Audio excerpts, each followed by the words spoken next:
What's up, everyone? Tonight I'm going to be playing on the Burning Crusade PTR. We'll be doing some rogue arena. So first thing we want to do is make sure that we set up our talents.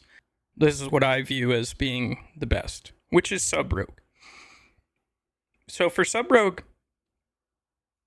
it gives you a ton of utility, right? So the big thing for us is we want to make sure that the first thing we do is go into this Master of Deception, which reduces the chance enemies have to detect you while in stealth.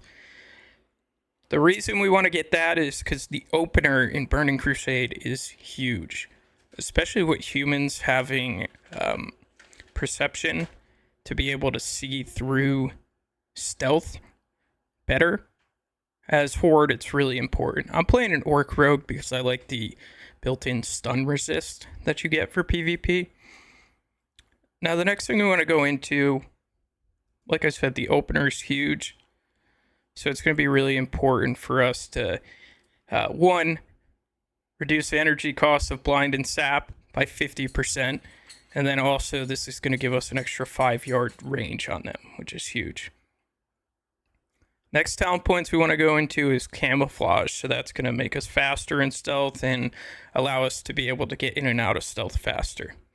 So in order to get to the next tier, we have to put 3 in there. We're only going to be using 4 on this line, so you might as well put the 4th one in here as well. Now, one big move is going to be Ghostly Strike. You'll see some rogues that are actually going to probably run some improved ambush early on. It can be really strong initially, especially when resilience is low. But preferably long term, I think the better route to go is get Ghostly Strike, and that's something that you're going to really want to use either pretty much on cooldown. It does a lot of damage. It's going to do more damage than Hemo, which we'll get to later.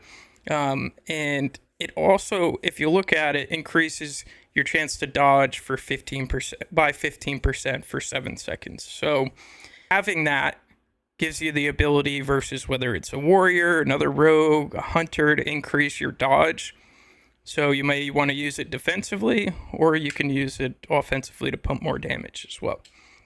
Now the next thing we want to go into, since we're not going to be running ambush build, is we will go into initiative. So when you put 3 points there, it gives you 75% chance to add an additional combo point when you're using one of your openers like a rogue or a cheap shot or ambush. That's going to be big for us as well. Now in PvP, you definitely want to go into elusiveness because that's going to reduce the cooldown of both our vanish and blind by 90 seconds. That's huge. Next thing here, we'll go into Serrated Blades. That's going to allow us to ignore some armor, and it's going to increase the damage done by our Rupture ability too. Not only that, but it allows us then to be able to spec into Hemorrhage. So Hemorrhage is really big in BC. It does a good amount of damage, and then it also increases the damage that you deal to that target as well. After that, we'll go into Dirty Deeds, which is going to reduce our energy on both Cheap Shot and Garrote. And it's also going to make our special abilities cause more damage against lower health targets, which really helps for when you're trying to finish somebody off. Preparation, that's 100% needed. That's going to give us an instant refresh on all our big CDs like Evasion, Sprint, Vanish, Shadow Step, Premeditation. Then we'll go into Heightened Senses. As I mentioned earlier, stealth detection is going to be huge for us. So we want to make sure we're speccing into that. Put both points in there. And then we can start to go into Deadliness. Deadliness is going to increase our attack power. The other option here would be attacks made while stealthed. And for a few seconds after, increased damage.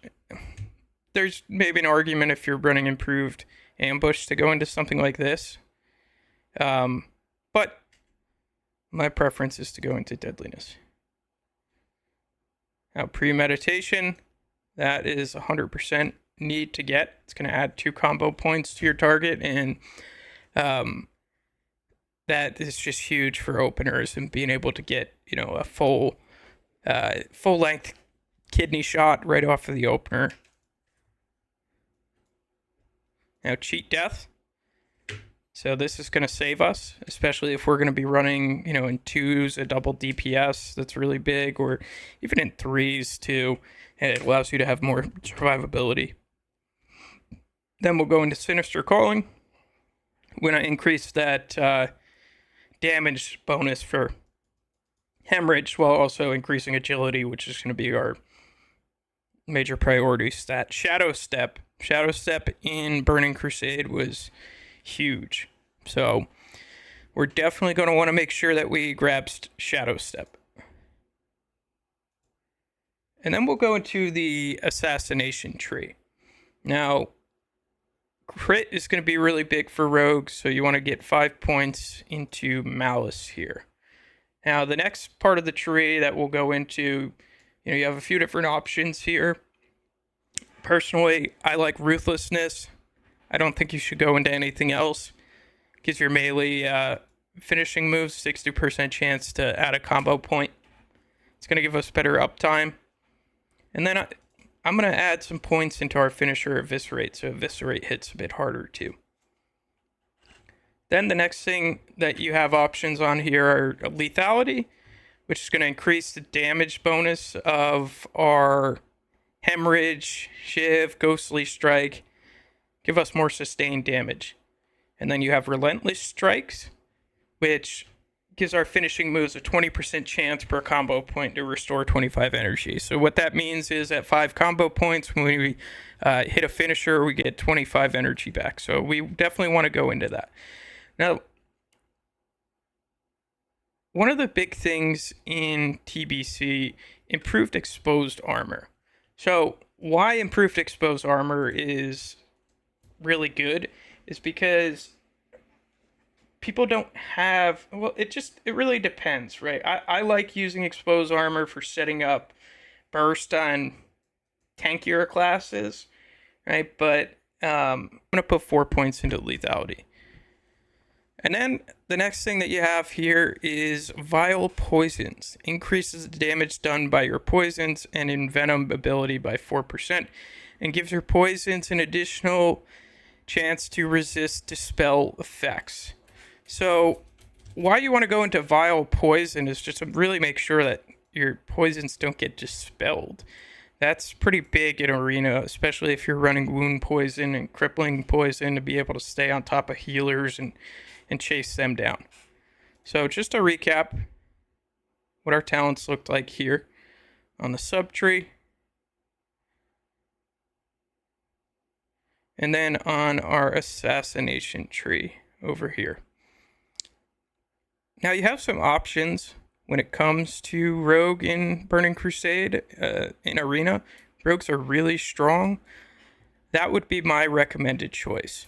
And then the next thing that we're going to go into now is gearing. So as you'll see in the PTR here, I've got some gear that they have me start with. We're going to want to change this. Initially, they have you running 2 daggers. We're going to want to have a slow, hard-hitting weapon in our main hand with a fast dagger in the offhand. And there are going to be situations that we'll talk through a little bit later on that you'll use a swap button on your to put a dagger in the main hand. So we'll get to that a little bit later.